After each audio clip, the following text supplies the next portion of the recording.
নমস্কার। আজকের বিষয় স্ত্রীর সৌভাগ্য বৃদ্ধি।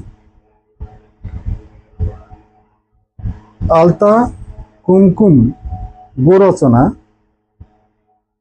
এই দশভাণ্ডারে গেলে গোরচনা পাওয়া যাবে, একটা গুঁড়ো পদার্থ বিশেষ। এগুলি একসাথে মিশিয়ে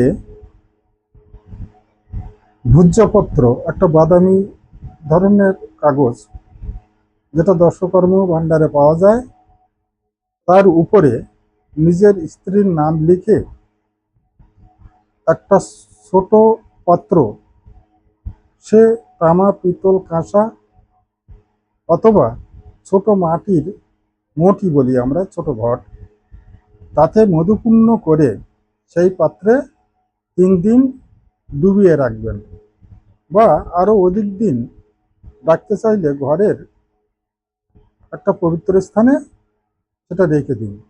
এতে আপনার স্ত্রীর দুর্ভাগ্য নষ্ট হয়ে সৌভাগ্যের উদয় হবে। নমস্কার।